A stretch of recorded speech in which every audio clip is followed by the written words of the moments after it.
I want to welcome. I I want to had to welcome. set the recording. Oh, There you go. yes, thank you.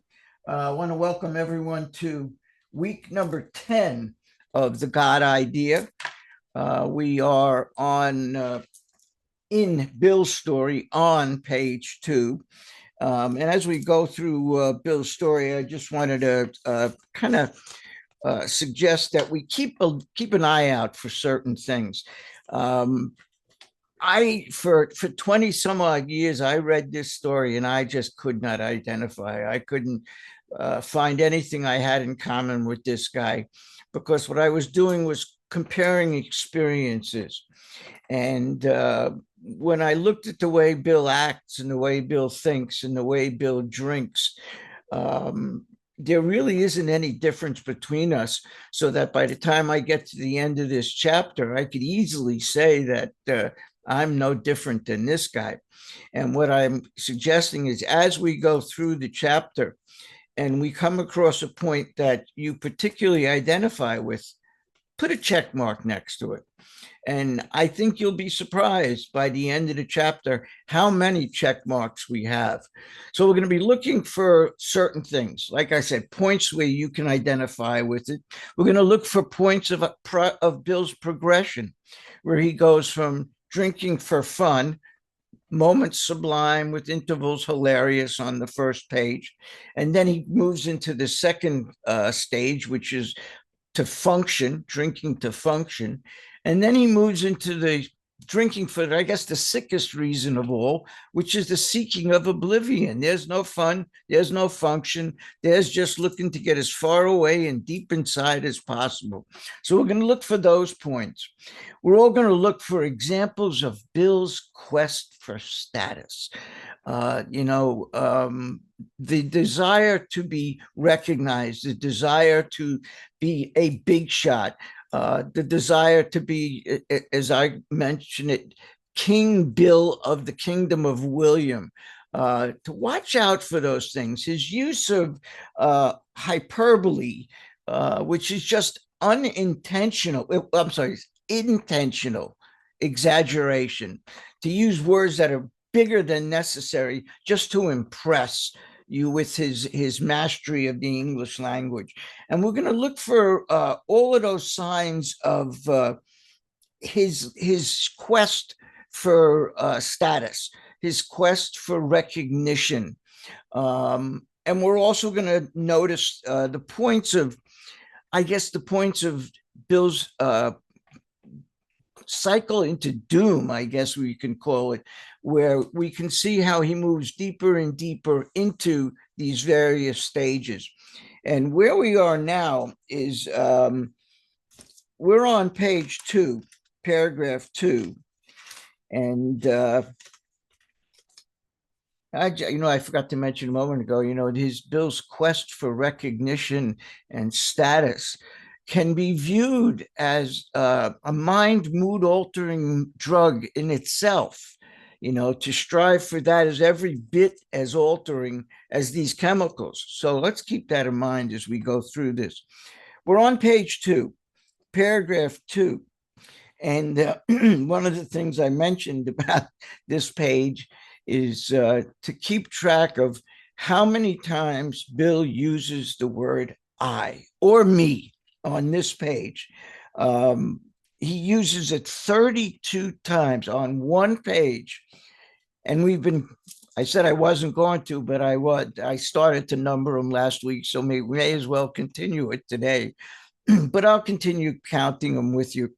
We're on paragraph 2, where in the previous paragraph, Bill had already started the rationalization that men of genius conceived their best projects when drunk, that the most majestic constructions of philosophic thought were so derived.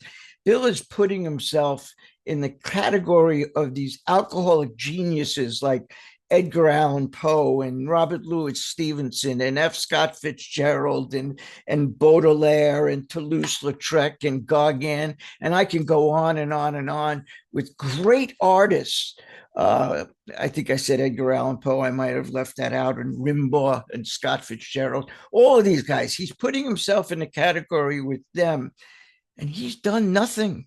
He hasn't written a thing. He hasn't made a great piece of art, nothing. So when he said that to Lois, her reaction should have been, Bill, can you show me one thing? One thing you need to do this to create these artistic things of genius. And where is it? Nothing. So he's rationalizing, and he's always also saying in the middle of the paragraph, though my drinking was not yet continuous, it disturbed my wife. Anyone here ever have members of the family disturbed by the drinking and the drugging that we were doing? Absolutely. Disturbed, we're going to get deeper into that word later on in working with others, but disturbed is defined as to make one uneasy. And he's definitely making his wife uneasy at this point. And now in the middle second paragraph, he said, by the time I had completed the law course, and the I in that sentence is the number 16, the 16th I on this page. By the time I completed the law course, I, 17, knew the law was not for me, 18. I don't know if anyone can identify with that. When I was growing up, it was, I changed my goals like I changed my socks. When I grow up, I want to be an astronaut. Nah, I want to be a fireman. My favorite one was when I grow up, I want to be a cowboy. I think that was the number one aspiration I had, was I want to be a cowboy. This asthmatic, nearsighted, overweight Jew from New York. That's what I want to do, is be a cowboy, ride on a stupid horse. The only horse, the closest I got to a horse was a Ford Mustang. I don't know anything about horses. In any case, so he says, but the point is, nothing is making him happy. Nothing. He's going for a law course, change that. Go to a work for an insurance company, change that. Now he's got another thing. The inviting maelstrom of Wall Street had me, number 19, me in its grip. The maelstrom is just a word that means chaos, but it's an excitement of chaos. It's not necessarily madness of chaos. It's an exciting chaos. The inviting maelstrom of Wall Street had me in its grip. Business and finance leaders were my heroes, my number 20. And please highlight this next sentence. And if you want, Rob can put up in the chat the codes, the suggested codes for the highlights. I know it seems silly, but we highlight prayers and promises in pink. We highlight musts in green, because there are a lot of musts. We got about 140 counted so far. Any reference to recovered or permanent recovery is in orange. Any reference to approach is in blue. And the reason why we make a point of highlighting these in specific colors is so that if you want to look for, say, the musts, or say the prayers or the promises, it's a lot easier to just thumb through the book and look for that color. If you just highlighted everything in one color, then you got to read every single page. So I'm going to suggest you use a color code, and anything that's not specific, I just highlighted in yellow. And that's what this sentence is in my book. So out of this blend, out of this alloy, and an alloy just means blend, of drink and speculation, I commenced, here's I, number 21, commenced to forge the weapon that one day would turn in its flight like a boomerang and all but cut me to ribbons. Did I read that paragraph last week? I remember talking about the boomerang last week. We did? All right, well, let me finish it. I'm already into it. But let me break down the sentence at the beginning. He said, out of this alloy, out of this blend of drink and speculation, Above drink, I've written alcohol, and above speculation, I've written thinking. That's what this is about. It's about our problem thinking and our problem with alcohol. Living modestly, my wife and I saved $1,000, which I think roughly today is a little under $20,000. Um, it went into certain securities, then cheap and rather unpopular. And that's number 25, I rightly imagined that they would someday have a great rise. I is another one, number 26, failed to persuade my 27 broker friends to send me out looking over factories and managements, but my wife and I, number 30, decided to go anywhere. Here's another great example of Bill's, what do you want to call it? Stubbornness, the desire to be proved right. Don't tell Bill Wilson he can't do something. The reference we made last week to the boomerang from the previous paragraph was that was reading a National Geographic, and he read an article that said the Aborigines in Australia were the only people who were able to make a successful, effective boomerang. And Bill went to his grandfather and said, "That's nonsense, Grandpa. These people are running around in their underwear. They can't figure out how to wear clothes. How the hell can they make a boomerang?" And he said, "No, that's true, Bill." And Bill said, "Nope, I'm going to prove that's not true." And he set out to do it. And in the end, he did it. He made a boomerang that nearly took his grandfather's head off. And that boomerang is hanging over the fireplace and stepping stones in Katona, New York. And I don't want to waste time showing that again, but it's an example of don't tell me I can't do something. Bill found a violin in the attic, and his grandfather said it belonged to some great uncle. It didn't even have strings on it anymore. And Bill said, "Gee, I'm going to teach myself to play this thing." And his grandfather just laughed. "Nobody teaches himself to play a violin, Bill. It's the most difficult instrument there is, and it doesn't even have strings." Bill wound up being first violinist in the school orchestra. Don't tell me I can't do something. He went out to play for the school baseball team. The coach said, "No, you're a basketball player, Bill. You're tall and skinny and wiry. We got to have you on the basketball team." Don't tell Bill he can't do something. He not only was the captain of the basketball team, but he made his captain of the baseball team too. Don't tell me I can't do something. And here's an example of that. Bill has this idea of going out and investigating these companies, going to the towns where there are these big factories, hanging out at the gin mills, talking to the people who work in the factories, and trying to find out if there's something that's going on in that factory that can be improved on. Basically looking for what the problems of the factory are.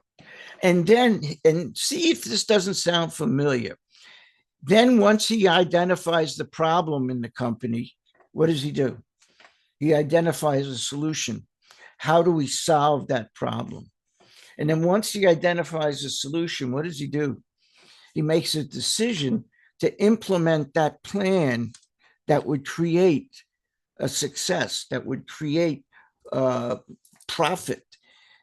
And then he puts into effect this plan of action, and that plan of action produces results. So let's review that again.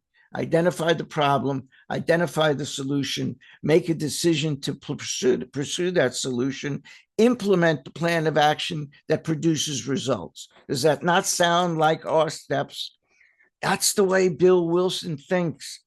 And he wanted to go out and investigate these companies, and his guys on Wall Street said, "We're not gonna pay you for this trip that you're going to take for a year down the coast, and basically pay for you to go on vacation for a year, Bill. Forget about it. Don't tell Bill he can't do something." So off he roared on a motorcycle with Lois, and they were going to investigate and do this themselves. And he says, "I discovered many more reasons later on. We gave up our positions and off we roared on a motorcycle, the sidecar stuffed with tent, blankets, a change of clothes, and 3 huge volumes of a financial reference service. Rob, let's look at a couple of those. How about 105? Sometimes, I mean, it's funny enough to picture the two of these guys in their motorcycle with the sidecar, but sometimes Lois would do the driving. Very often, she would do the driving. Lois was a tiny little one, and Bill, who's well over 6 feet, is crammed into the sidecar reading these books as they're driving along. And we have some pictures to show how silly that looks. There you go. Lois driving the car, the motorcycle, and Bill with his knees probably up to his chest, driving around, trying to read these things and going into the towns where these companies are and camping out in the woods. Let's go to 106. How's that? The next one, 106. Lois wrote a book called The Diary of Two Motorcycle Hobos, which is out of print right now. And the people at Stepping Stones in Katona are trying to get the rights to print it again. I hope they do. But just if you ever have an opportunity to get it, you can probably find a PDF of it on the internet. Read it. It's an interesting story. It's Lois's tale of this trip they took down the East Coast, camping out in the woods, bathing in lakes, catching fish, all of these things. It's an interesting story, but that's what we're talking about here. So he says, our friends thought a lunacy commission should be appointed. Perhaps they were right. I had some success at speculation, and I'm using success there as a use of hyperbole just to brag about how great he is. So we had a little money, but we once worked on a farm for a month to avoid drawing on our small capital. That farm that they worked on is the Ella, ELLA, Goldfoot, like Goldfinger, Goldfoot, GOLDFOOT dairy. It's in Scotia, New York. This is July 1925, we're talking about. And what he did was he ran into this guy who worked at the GE factory, which is nearby in Schenectady, at a local gin mill, and he got friendly with him, and they palled up. And it turns out that Bill let him know that they're camping in the woods, and that's what his wife and he are doing. And this guy said, you know, my parents have a farm here, and this is the season where we need some help, you know, milking the cows and so on. So if you want, we can put you up, give you, you know, 3 hots and a cot. You and your wife could live in our house, work on the farm, make a few bucks, and also not have to camp out in the woods. And Bill saw that as a great opportunity to get to know this guy. And as it turns out, his brother, who also worked in the GE factory.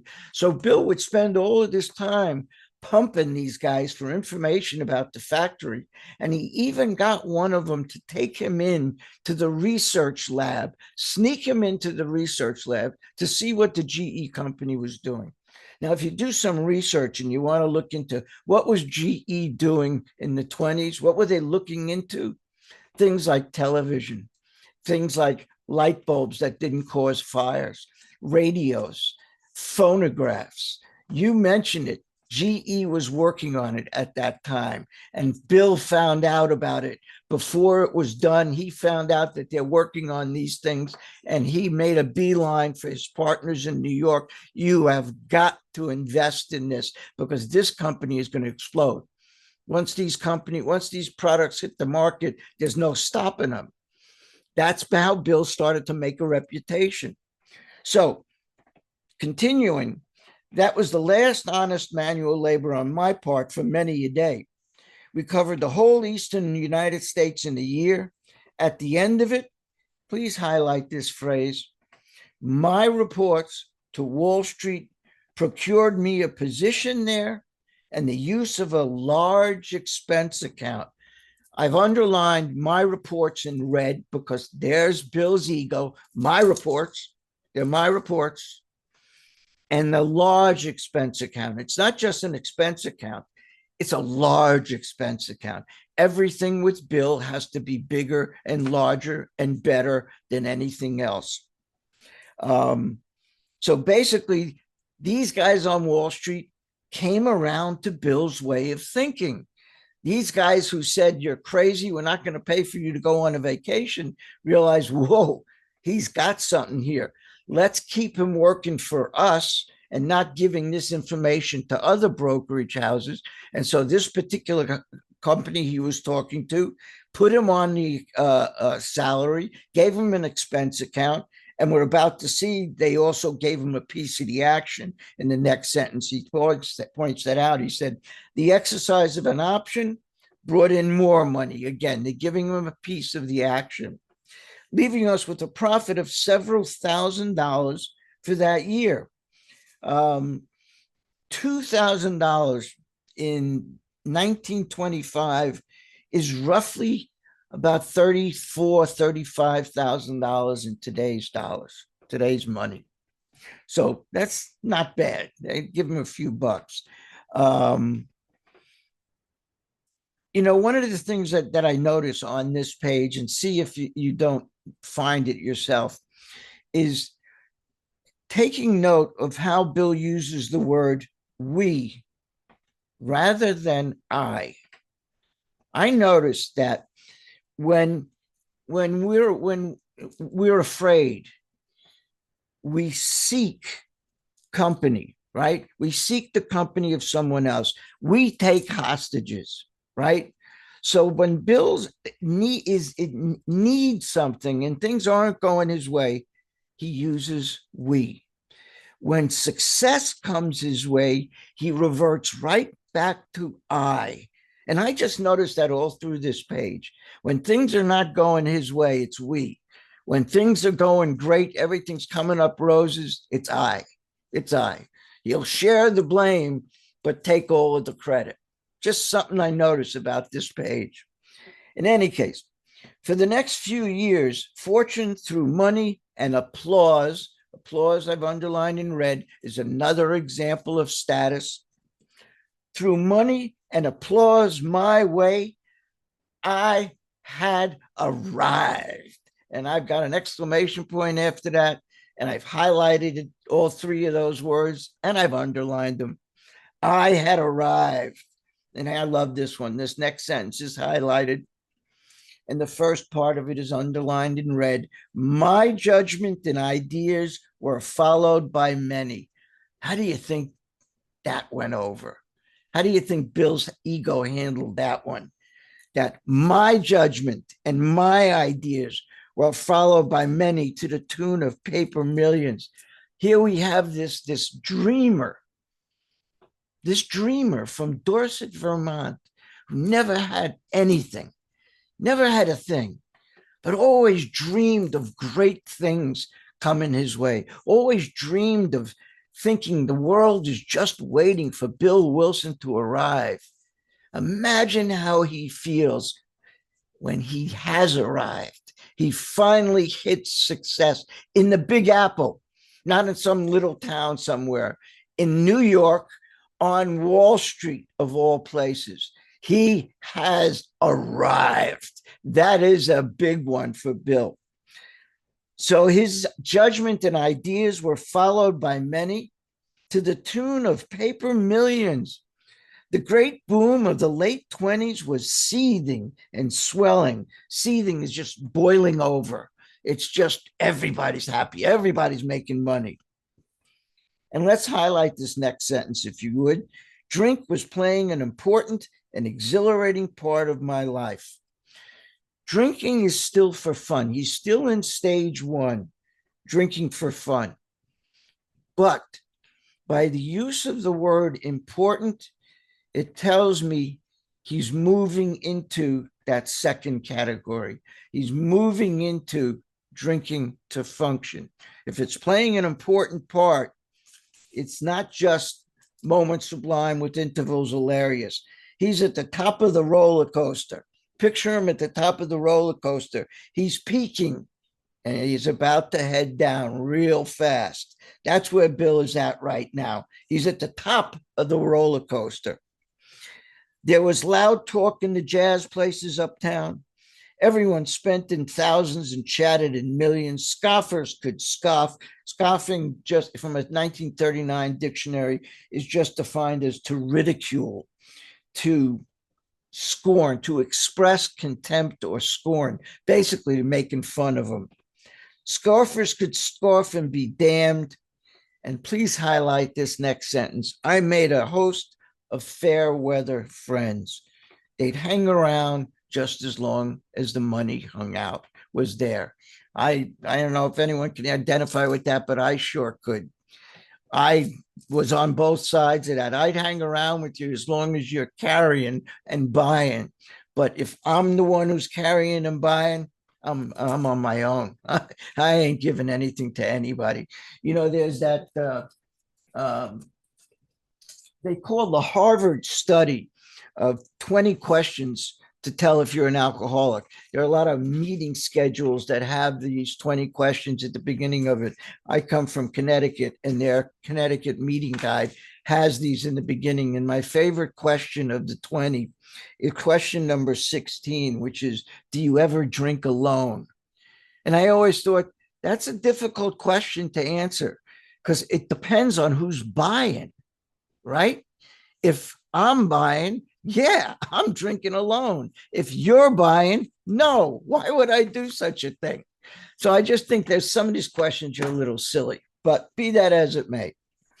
I made a host of fair weather friends. And please highlight this next sentence because he's now moving into stage 2, drinking to function. My drinking assumed more serious proportions, and I've underlined this, continuing all day and almost every night.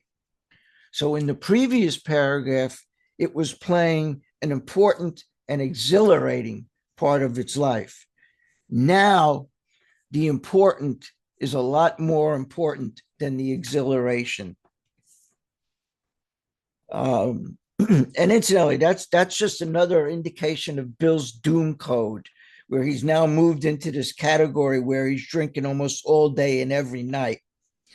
The remonstrances of my friends, remonstrances are just warnings, pushback, if you will. The pushback he got from his friends terminated in a row, in a brawl, and I became a lone wolf. There were many unhappy scenes in our sumptuous apartment. I've got this sentence and the next sentence highlighted. But please notice once again the use of the word sumptuous. It wasn't just a big apartment. It wasn't just a nice apartment. It was a sumptuous apartment, just enormous. What Bill did is he bought a unit in a Park Avenue building, an expensive place to live. And he wanted the biggest place in the building. And the biggest place was already owned by someone. So what Bill did is he bought a unit adjacent to the unit that he owned, and he knocked out the walls between the two. So he truly had a sumptuous apartment because it was two gigantic apartments now put into one. It was enormous. And now it is sumptuous because Bill knocked down the walls in it. But continuing, there were many unhappy scenes in our sumptuous apartment. And here's the best part. Please highlight this. There had been no real infidelities, for loyalty to my wife, helped at times by extreme drunkenness, kept me out of these scrapes. There had been no real infidelity. And incidentally, in the first version of this book, in the original manuscript, that word was not real, it was great. I don't think it makes a big difference. There were no great infidelities. I'm just curious, how does he categorize a real infidelity with a not so real infidelity? I kind of think that Bill Wilson thinks of things the way Bill Clinton did. When Bill Clinton said, it depends on what your definition of is, when they asked him what his relationship with Monica Lewinsky is, his answer was, well, it depends on what your definition of is. You got to love that. And Bill Wilson and Bill Clinton played the same game. I'd like to see a list of what they consider real and unreal infidelities. But be that as it may, there were no real infidelities. In 1929, I contracted golf fever. We went at once to the country, to Vermont, back up to Vermont, where he lived as a child. And please highlight this. My wife to applaud while I started out to overtake Walter Hagen. Overtake Walter Hagen, I've underlined in red because it's another thing about status. Walter Hagen was not just the greatest golfer at the time, like Tiger Woods or Arnold Palmer, but he was also a character. He was a heavy drinker, and he drank when he was golfing, and he'd show up at these various tournaments with a couple of showgirls, they called them, in the back seat with him. He was a real character, but he was a champion golfer. So Bill decides he's not just taking up golf, he's going to beat the best. But notice what he gives to Lois. What's Lois's job here? Good job, Bill. Good job, Bill.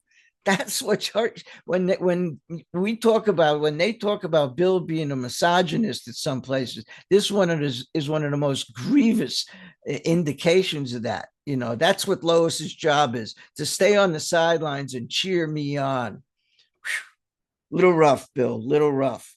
Okay. Liquor caught up with me much faster than I came up behind Walter. And please highlight and underline this next doom progression. I began to be jittery in the morning. He's detoxing. He wakes up in the morning and he's jonesing. He's shaking. He needs his shot in the morning. Anyone identify with that? Anyone need that wake up shot? Hell, I always went looking for it because I'd leave it the night before, but somewhere during the night, I went out and drank it and used it. I never had it when I needed it. But there was always that thought, I'm going to save this for that. So his drinking is progressing. This is just another step in the doom progression of Bill Wilson's drinking. And he says, golf permitted drinking every day and every night. No wonder why he's interested. It was fun to caroom around the exclusive course which had inspired such awe in me as a lad. Caroom just means to bounce around.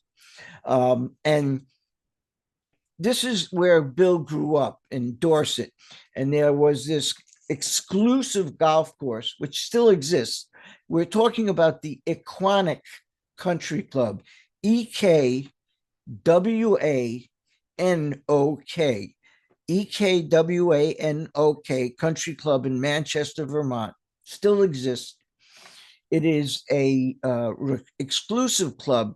The terminology they used in those days was exclusive or restricted, because in order to belong, you had to be the right color, the right religion, you had to have the right money, which is not first generation wealth.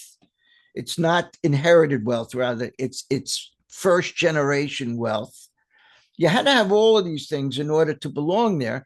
And Bill would stay on the outside of the golf course and be saying, one day that'll be me. I'll be there with these guys. And now he is. This golf course, incidentally, the Equanic Club, at that time, was the president of the club was Robert Todd Lincoln, the son of Abraham Lincoln. He was the president of this exclusive club until the late 20s, early 30s. So it gives you an idea. I had a friend of mine whose son actually worked in the pro shop at this place. And I asked him if he would get me a simple golf shirt, just a simple collared shirt, like a tennis shirt that said Equonic Country Club on it. And when he went to get it for me, he told me it's $98. Forget it. Forget about it. But it gives you an idea of the kind of club we're talking about, that a basic t-shirt with a collar that had the name of the club on it was $100. You can get 10 of them at Target for $20. That's the kind of shirt we're talking about. You can get them for a deuce in Target or Walmart. $100. Unbelievable. Okay, getting back to the book. It was fun to caroom around the exclusive course which had inspired such awe in me as a lad. I acquired the impeccable coat of tan. Impeccable, I've underlined in red, because it's not, impeccable means flawless. So he didn't just get tan.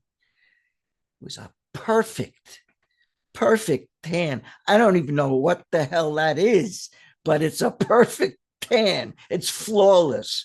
There's no dots or no red marks. I don't know, but it's flawless. An impeccable coat of tan one sees upon the well-to-do. Bill's a chameleon. I don't know if anyone can identify with that, but you want to be successful? Hang around successful people. Dress like successful people.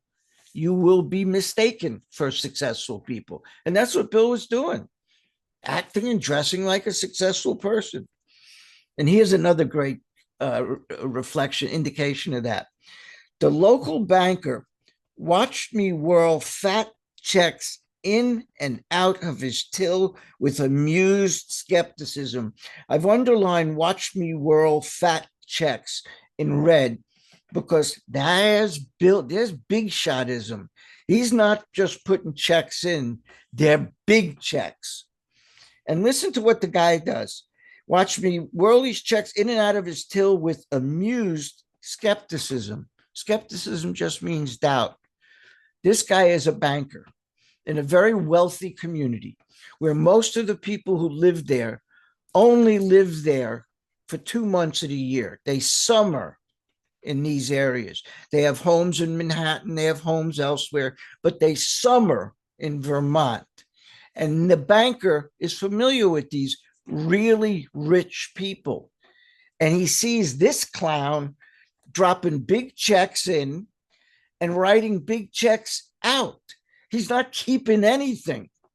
So this big shot is trying to appear like he's one of the other guys, the rich people, but he's not. Every penny that goes in goes out. And this guy is just watching it, thinking this thing is going to burst big time. And I want to see it happen. So abruptly in October 1929, hell broke loose on the New York Stock Exchange. Let's take a look at some of those things. Let's start with 106A.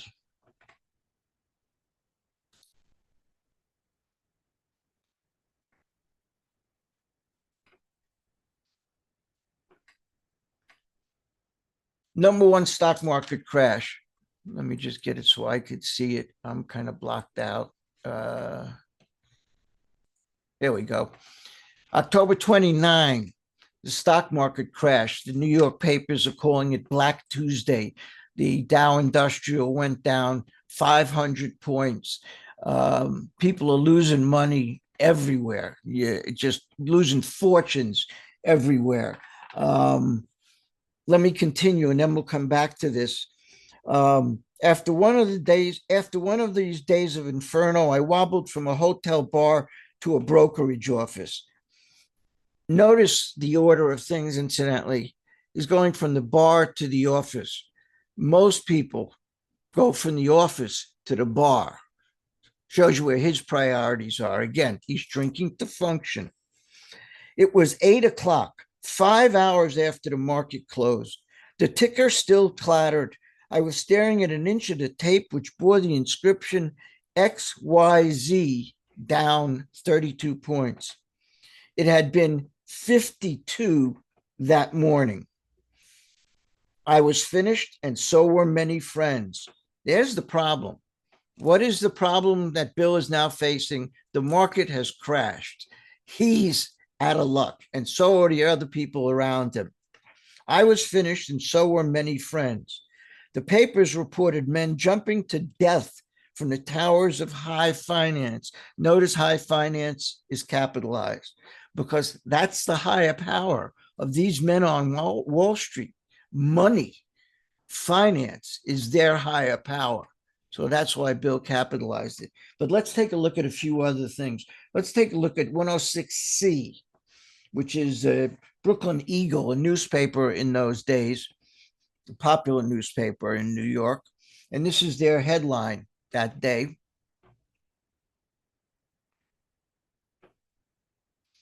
Wall Street in panic as stocks crash. Let's take a look one back at B. As we talk about people jumping from the windows of high finance, there's a picture of one of the guys. And that's not a joke. People are actually doing that because they realize that they have no money. A lot of these people bought stocks on margin, which means they had an account set up. They called their broker, said, buy this or whatever it is, take the money out of the account.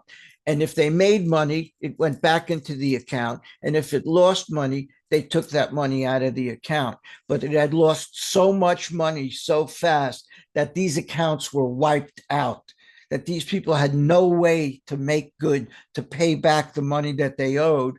So they figured they had life insurance. Maybe that'll cover their family a little bit. So they were jumping out of windows. It was for real, no joke. Let's take a look at the 106D. I find this one interesting. Here's a guy selling a pretty fancy car. $100 will buy this car. Must have cash. Lost all in the stock market. How's that? A guy selling a brand new car. Imagine somebody selling a new Lexus or a Mercedes. Whatever car that is, it's a fancy roadster, and he's selling it for $100. Even if that translates into a couple of thousand today, it's still desperation. Look at the guy who's standing there. Now, I don't know if that's the guy selling the car or his chauffeur, but we're talking about money and we're talking about desperation. Okay, we can get rid of that.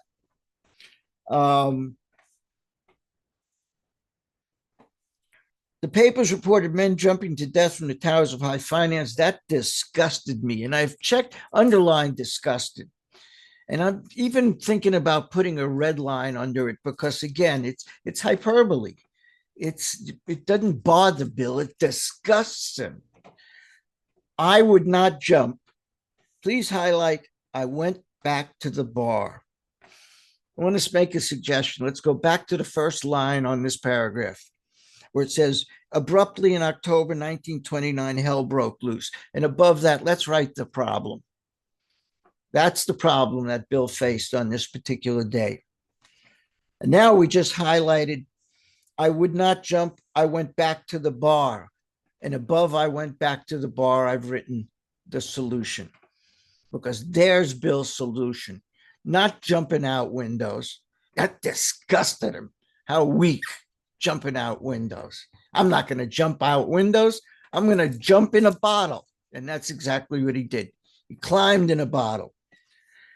My friends had dropped several million since 10 o'clock. So what? So what? Tomorrow was another day. And I've highlighted this last sentence. As I drank, the old fierce determination to win came back. I've underlined determination to win in red, because once again, Bill's ego, but it's liquid courage. Anyone identify with that? Right? The more we drank, the more we sniffed, the more we did, the more the anger, I'm going to show them, they're not going to do it. I'm going to do I'm going to this and I'm going to that, and I'm going to liquid courage. Next morning, I telephoned a friend in Montreal. That friend's name, I kid you not, is Dick Johnson. Let's take a look at 4.2, Rob. Of course, the real name is Richard, but we all know the shortened version of Richard is Dick. And there he is. There's our friend in Montreal. Let me see if I can see mine a little better.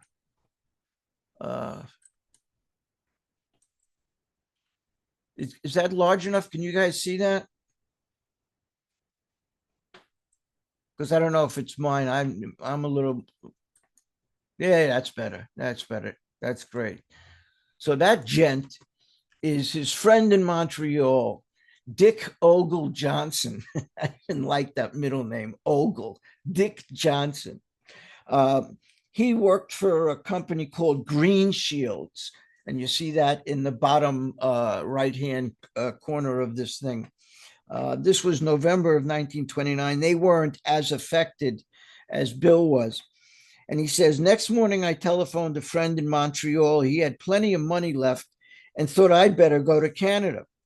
By the following spring, we were living in our accustomed style. Let's take a look at 423, which is Bill and his accustomed style.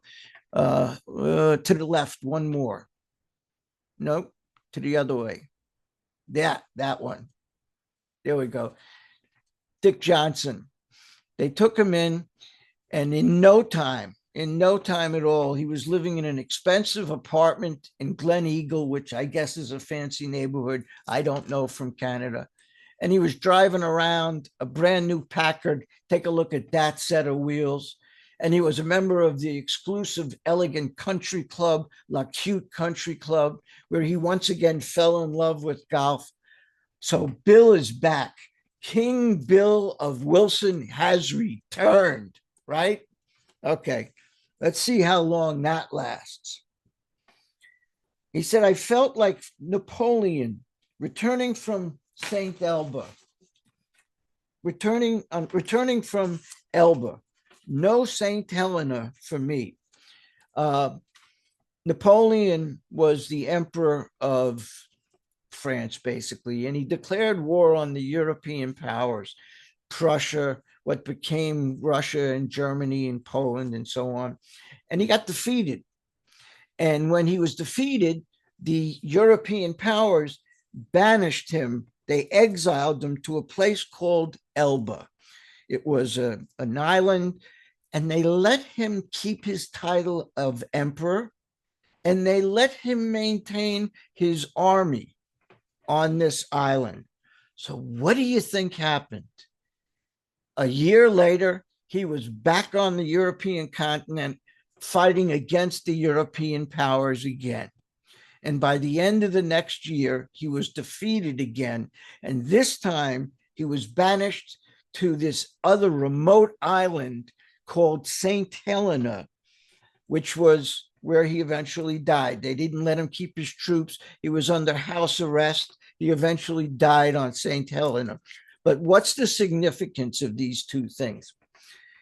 Elba represents vindication to Bill because he came back from Elba. Napoleon returned from Elba. That was Napoleon's vindication. Napoleon did not come back from St. Helena. St. Helena represents final defeat. So when Bill is using these two terms, what we're seeing here is he felt vindicated. He comes back from in Canada and he's on the top again. And what happens in no time? Final defeat. Now he's in trouble. He's out of New York, out of Canada. It's over for Bill. So when he says no St. Helena, he was thinking there was no final defeat for me, when in fact there was. So continuing, he said, no St. Helena for me.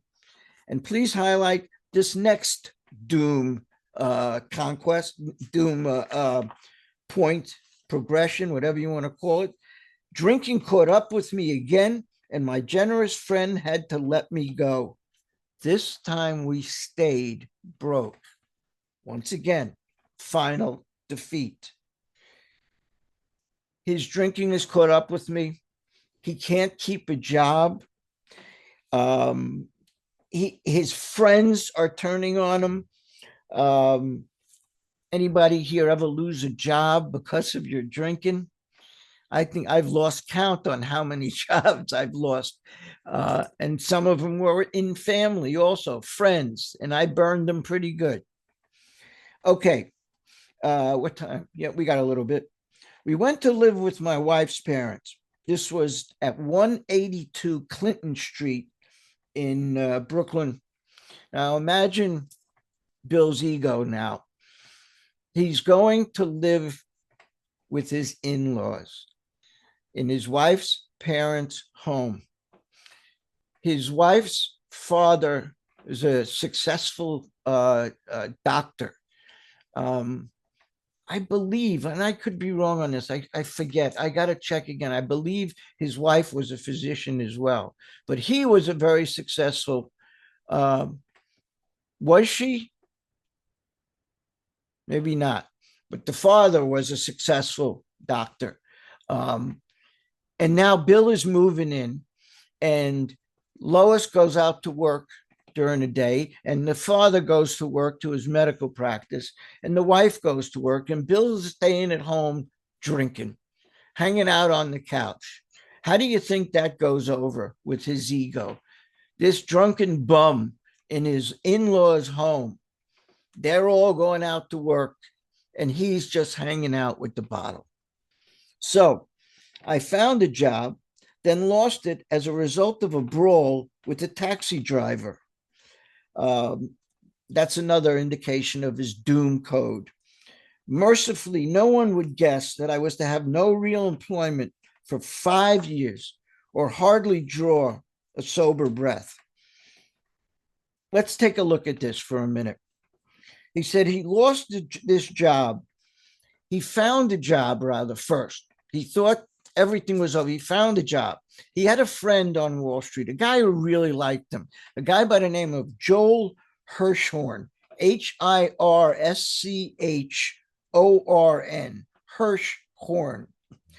Joe Hirschhorn gave him a job.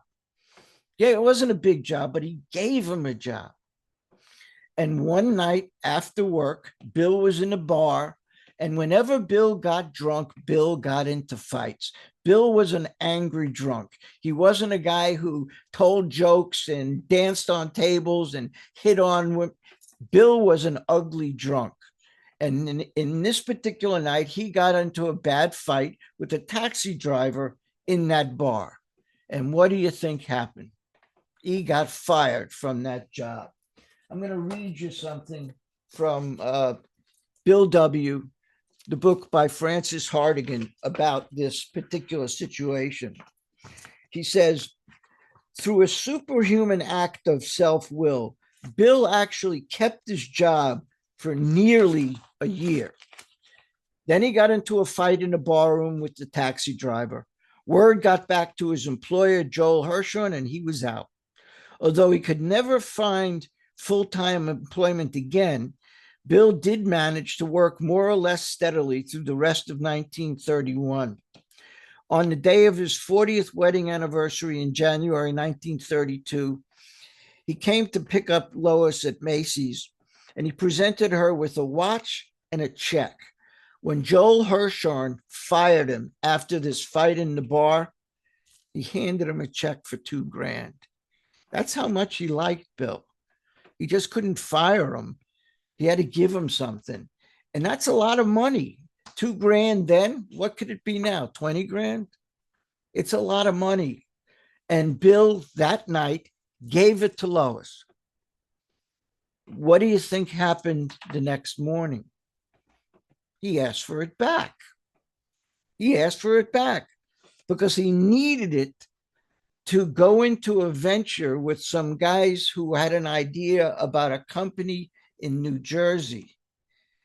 And that leads to the Jersey Lightning story. If you're not familiar with it, we're going to get into it next week. But Bill had an opportunity to buy into this scheme, but he had to sign an affidavit saying he wouldn't drink the whole time that he was working there. And if he did, he would be out and he would lose his initial investment. So Bill gave the $2,000 to Lois that night, got pretty drunk, and the next morning, ask for the $2,000 back so he can invest it in this company. And that's where we're going to stop for today. We'll continue with that story. Yeah, we'll continue with that next week. We could kill the recording